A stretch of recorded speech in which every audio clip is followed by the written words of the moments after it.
오랜만에 여러분들 뵈서 반갑습니다. 잘들 지내셨습니까?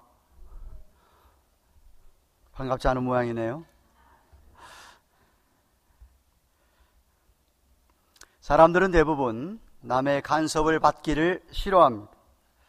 내 인생 내가 내 마음대로 살겠다고들 합니다. 옆에서 아무리 좋은 말을 해 주려고 해도 간섭하지 말라고 합니다.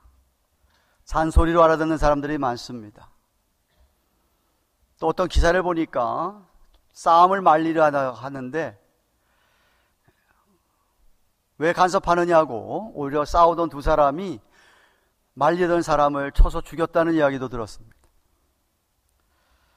점점 참으로 간섭하기 힘든 시대를 사는 것 같습니다. 그래도 저희들이 예전에 자랄 때는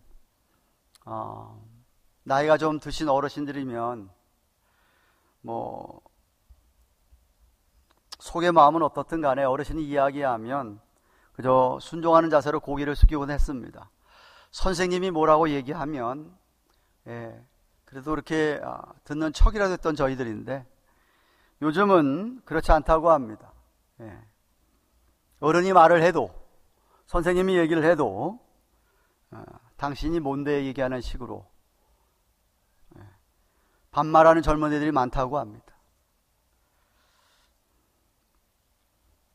그런데 이렇게 간섭받기를 싫어하고 제멋대로 살기를 원하는 인간을 오늘도 계속해서 그런 인간을 위해서 참으로 부지런히 꾸준히 간섭하시는 분이 있습니다.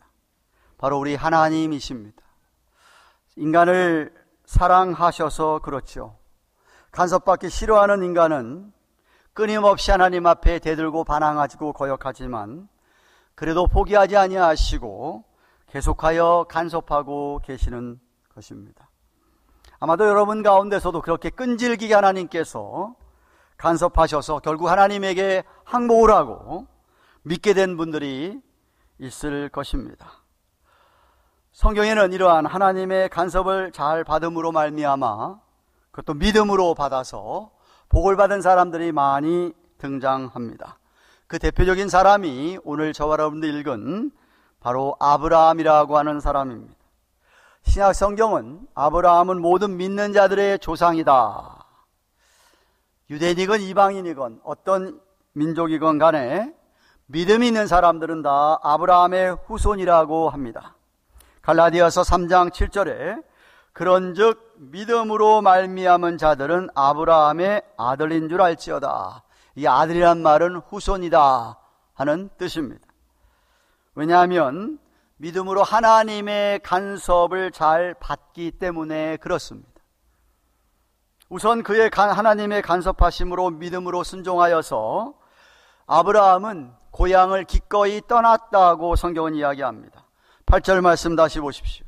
믿음으로 아브라함은 부르심을 받았을 때에 순종하여 장래의 기업으로 받을 땅에 나갈새 갈 바를 알지 못하고 나갔다라고 얘기합니다. 하나님께서 그에게 간섭하셔서 부르시기 전까지 아브라함은 우르 땅에서 75년을 살았습니다. 전혀 그 고향을 떠날 계획이 없었습니다. 하란을 거쳐서 가나안이라고 하는 곳, 알지도 못하는 곳에 계획을 세웠을 리도 만무합니다. 그 땅을 전혀 알지도 못하는 땅입니다. 당대 아브라함의 아버지는 우상을 드라빔을 만들어서 팔던 사람인지라 장사를 잘해서 돈을 아주 많이 벌던 부자였었습니다.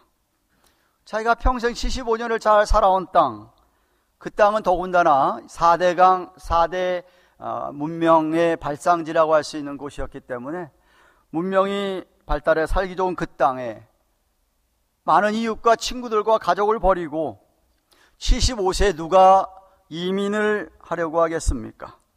그냥 고향 땅에 머무르는 것이 아브라함이 생각할 때는 자기 아내 사라와 함께 죽을 때까지 정말 편안하게 잘 살 수 있었던 곳이 바로 그 우르 땅이었습니다. 그러나 하나님께서 간섭하셨습니다. 창세기 12장 1절에 보면 너는 너의 본토 친척 아비집을 떠나 내가 내게 지시할 땅으로 가라라고 하셨을 때에 그는 조금도 지체하지 않고 고향을 떠났습니다.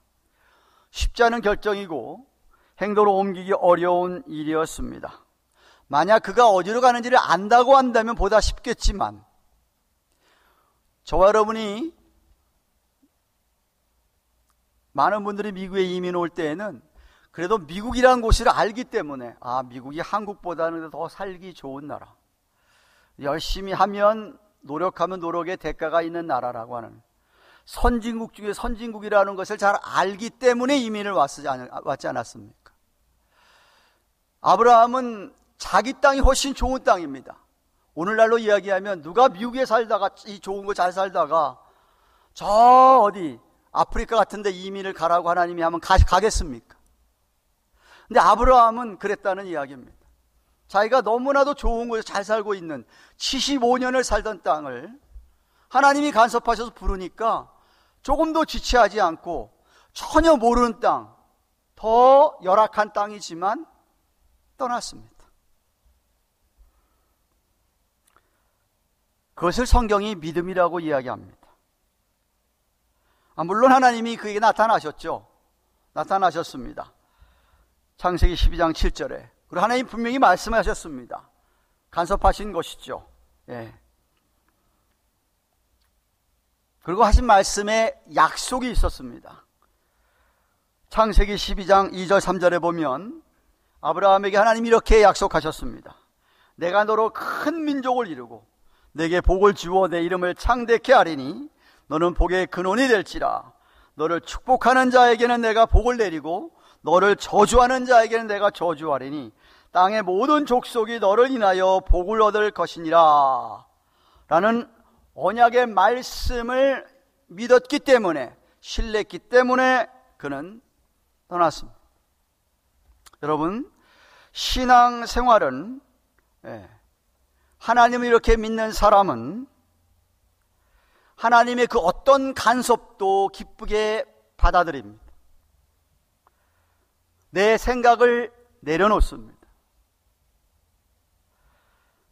그동안 내가 살아온 75년 동안 살아온 모든 경험, 내가 지금 편하게 잘 살고 있는 이 우르 땅, 많은 가족과 이웃과 친족과 친구가 있는 이 땅, 아무리 생각해봐도 내 생각으로는 안 되지만 하나님의 말씀에 하나님의 간섭하심에 그렇구나 하고 자기 생각을 내려놓고 자기 경험을 내려놓습니다. 말씀을 귀담아 듣고 순종을 합니다. 그러면 하나님께서 놀라운 일들을 이루십니다. 사랑하는 여러분, 이렇게 신앙생활을 하나님의 간섭을 받는 것으로 시작합니다. 하나님께서 여러분을 부르실 때에, 하나님께서 여러분 삶에 간섭하셔서 여러분에게 나를 따라와라 라고 말씀하실 때부터 우리는 이 땅에서의 믿음의 삶인 순례자의 삶을 시작하게 되어 있습니다. 옛삶을 청산하게 되어 있습니다. 우르 땅에서의 삶을 버리게 되어 있습니다. 거기를 떠나게 되어 있습니다. 그리고 새 삶을 살게 되어 있는 것이죠. 예수님께서는 이러한 변화를 누가복음 5장 37절 38절을 보시면 새 포도주를 낡은 가죽 부대에 넣는 자가 없나니 만일 그렇게 하면 새 포도주가 부대를 떠뜨려 포도주가 쏟아지고 부대도 버리게 되리라.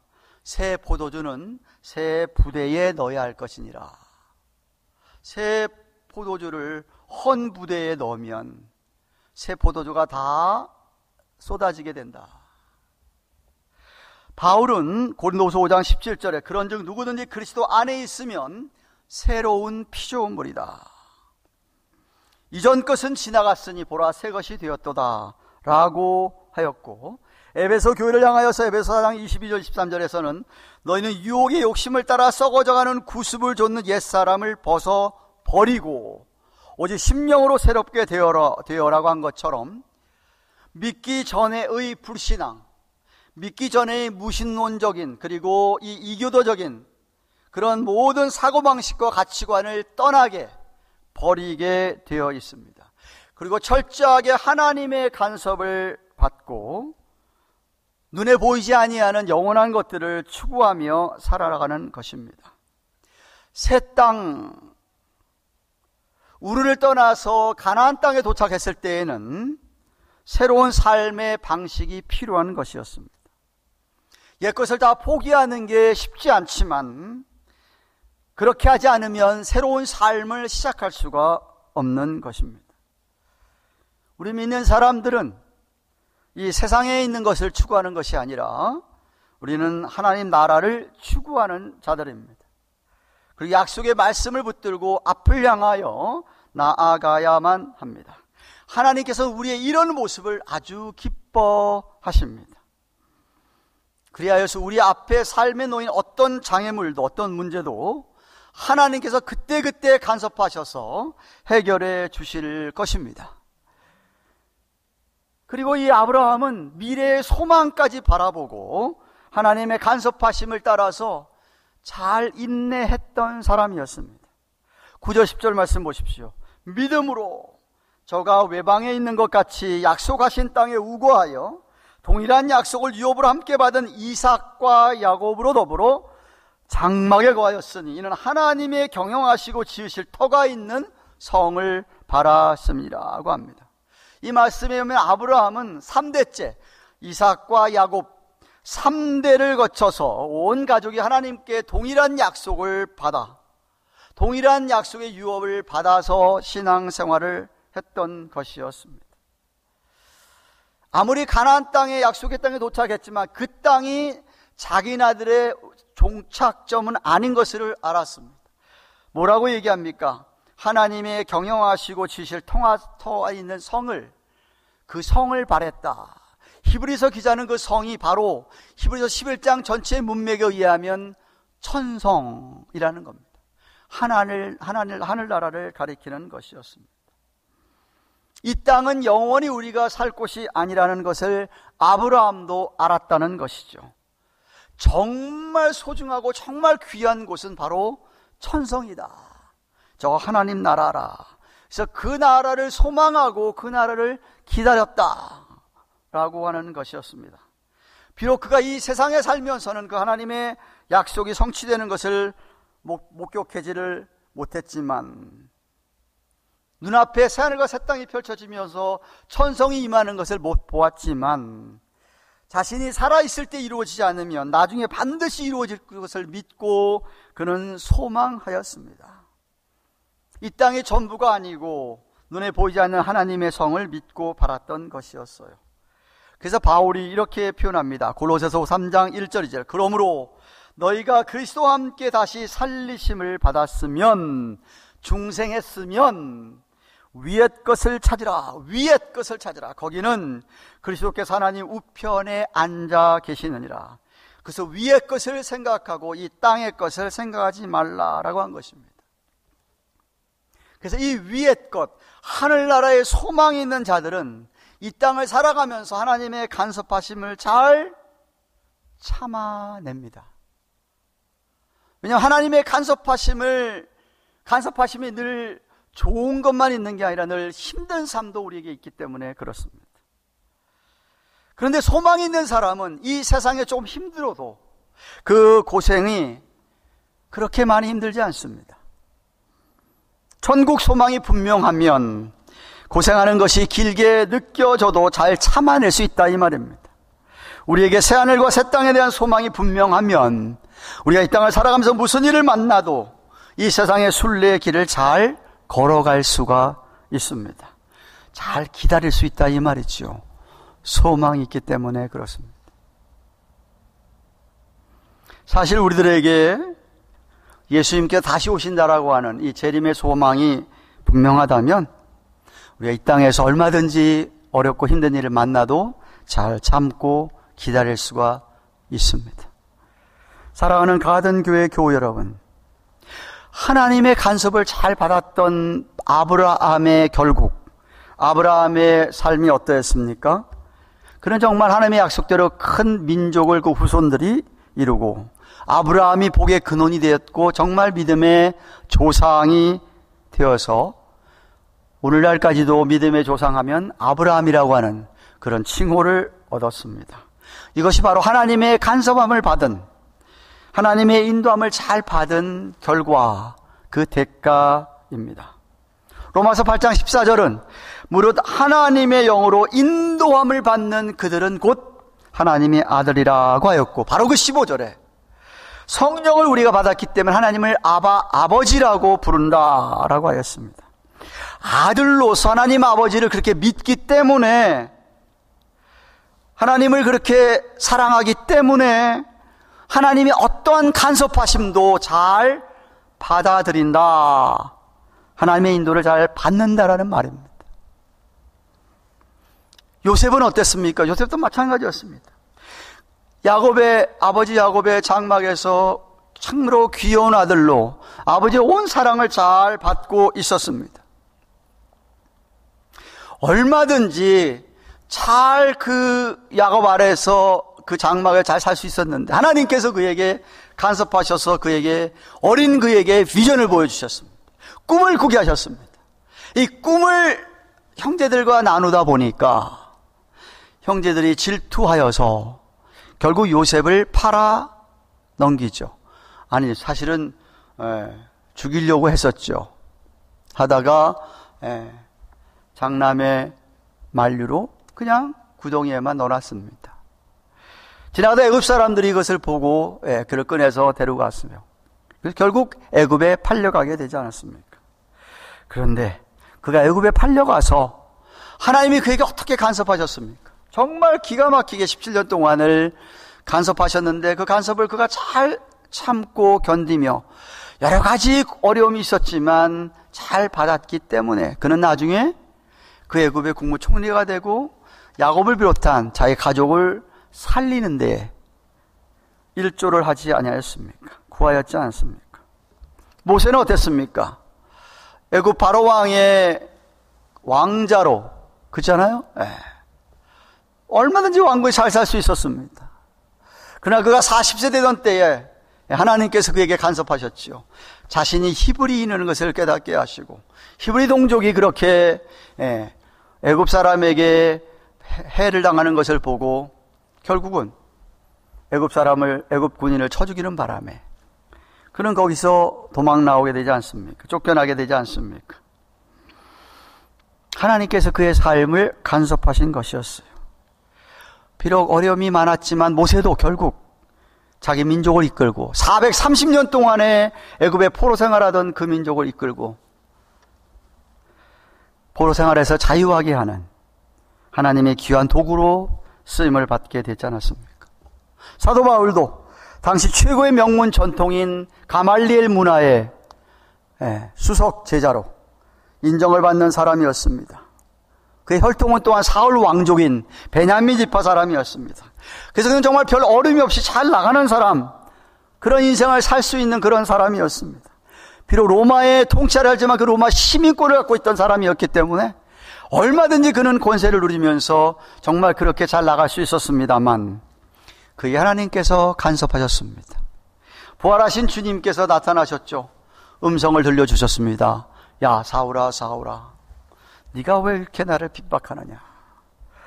그런 간섭하심을 받은 결과 사울은 결국 바울이 되어서 기독교의 복음이 온 땅에 퍼질 수 있게끔 한 귀한 사도가 되었습니다.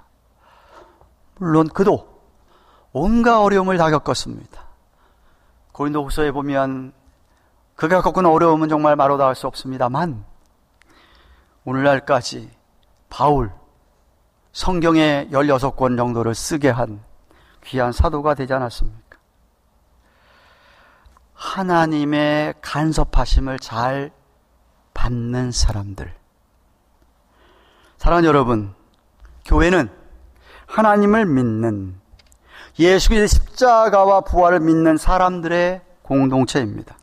뭐 어쩌다가 우연히 만나가지고 의기투합하여서 만든 공동체가 아닙니다. 뭐 외로운 사람끼리 서로 외로움을 달래고자 만든 모임도 아닙니다. 정치하려고 모인 모임도 아닙니다. 교회는 하나님의 은혜로 말미암아 불러주실 때에, 하나님께서 간섭하실 때에 믿음으로 순종하여 하나님의 백성이 된, 하나님의 자녀가 된 그러한 하나님의 사람들의 모임이 교회입니다. 구원을 받고 성령을 받은 하나님의, 아까 얘기했지만 인도함을 받는 하나님의 아들, 하나님의 인도함을 받는 사람들의 모임이 교회입니다. 그렇다면 아브라함처럼, 요셉처럼, 모세처럼, 바울처럼 하나님의 간섭을 받고 믿음으로 순종하여 옛 땅을 떠난, 옛 삶을 청산한 우리들이어야만 합니다. 과거에 믿기 전에 젖어있던 구습으로부터의 떠나는 것, 하나님의 간섭으로 말미암아 시작되는 것이 바로 떠나는 삶, 버리는 삶입니다. 만나기 전에, 간섭을 받기 전에 내 마음대로 살던, 내 마음대로 이 세상을 살아갔던, 모든 즐겼던 그런 죄악으로부터의 떠나는 것입니다. 그래서 의의 삶을 시작하는 것입니다. 하나님을 모르는 이 세상의 모든 사고방식, 풍습, 그리고 유행, 수많은 우상의 영향을 받았던 가치관에서 떠나서 하나님 나라와 의를 구하는 것입니다. 내 자신의 중심, 내 중심적인 사고방식에서 하나님 중심으로 사고방식이 바뀌어지는 것입니다. 쉽지 않습니다만 저와 여러분이 지속적으로 하나님의 간섭하심을 받는 성령님의 도우심이 필요합니다. 믿기 전에 사랑했던 것들과 작별해야 하며 믿기 전에 우리가 붙들고 의지했던 것들과 결별해야만 합니다. 그런 과정이 괴롭고 아프겠지만 그런 경험을 통해서 우리가 진정으로 변화되었다는 걸 보여주고 진정으로 하나님을 사랑한다고 하는 증거가 되는 것입니다. 근데 가만 보면 하나님의 간섭함을 받은 것 같은 사람들은 많은데 실제로 복을 이어버려 받은 사람들은 그래 많지 않은 것 같습니다. 왜냐하면 지속적으로 하나님의 간섭하심을 받지 않아서 그렇습니다. 자꾸만 우리 속에 아직도 살아남은 죄성을 따라서 살기 때문입니다. 자기 주장과 자기 고집이 강하기 때문에 그렇습니다. 한때는 간섭을 받았습니다. 한때는 좀 그랬습니다. 그런데 어느 때부터인가 잘 간섭받기를 싫어합니다. 떠나도록 명령은 받았습니다. 한 발자국 뛴 것 같았는데 온전히 다 떠난 것 같지는 않습니다.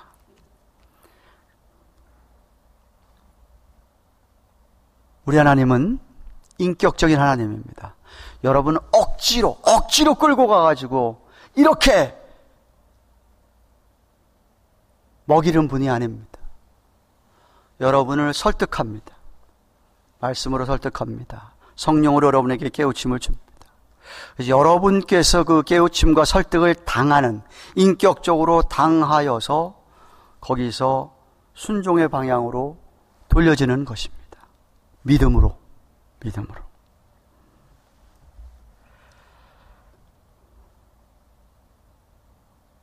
억지로 여러분에게 복 주시려고 끌고 가시는 분이 결코 아닙니다. 여러분이 안 따라가면 그 복은 여러분의 것이 아닙니다. 그러므로 아직도 옛것을 애착하여 버리지 못한 것이 있습니까? 떠나야 되고 버려야 됩니다. 완전히 우르를 떠나서 그 먼 길을 갔던 아브라함처럼, 아버지의 따뜻한 품을 떠났던 요셉처럼, 애굽 왕궁을 떠났던 모세처럼, 유대 종교라고 하는 그 틀을 벗어버렸던 바울처럼 떠나야 됩니다. 하나님 여러분에게 복을 주어서 축복의 통로로 삼고 싶어 하는데 떠나지 못하고 있다면 어떻게 복이 주어지겠습니까? 그러므로 결단하십시오. 성령님께 도움을 구하십시오. 여러분의 주장을 내려놓으시고 버리십시오. 내일 어떻게 될까? 내일은 염려하지 마십시오. 만약 여러분이 그렇게 결단하고 하나님의 간섭을 받기 시작을 하고 지속적으로 받는다고 한다면 저는 확실하게 믿습니다. 분명히 하나님께서 계속해서 우리를 간섭하셔서 우리의 삶에 개입하셔서 저와 여러분들을 정말 좋은 자리, 푸른 초장과 맑은 물가로 우리를 인도하시는 우리의 목자인 줄로 믿습니다. 하나님께서는 여러분에게 귀한 복을 주시려고 우리의 삶을 간섭하고 계시는데, 만약 우리가 지금 이대로가 좋사오니 하면서 하나님의 간섭을 받지 않으려고 하지는 않았습니까? 하나님께서 우리를 엄청 사랑하셔서 더욱 간섭하시려고 하시는데, 우리가 고집을 피우면서 그러한 성령의 역사하심에 간섭하심을 거부하고 있지는 않습니까? 제가 간곡히 여러분에게 주의 말씀 붙들고 당부합니다. 부디 하나님의 간섭하심을 잘 받으시기 바랍니다. 이 땅을 살아가는 우리는 다 나그네의 순례자의 삶입니다. 우리의 본향은 우리 주님과 눈과 눈을 맞대고 만날 그곳, 영원히 함께 살 천국입니다. 이 소망을 확실하게 붙드시고, 나그네 길에 물론 내일 무슨 일이 생길지 모르지만, 어떤 고난과 어떤 문제가 닥칠지 모르나 우리 하나님께서 우리를 선하게 인도해 주실 것입니다. 가는 길이 좁고 협착하고 힘들수록 하나님께서 우리를 더욱 가까이 품어 주실 것입니다. 놀라운 복을 허락하실 것이고 우리를 축복의 통로로 사용하실 것입니다. 그런 애가 우리 모두에게 있기를 주님의 이름으로 축원합니다.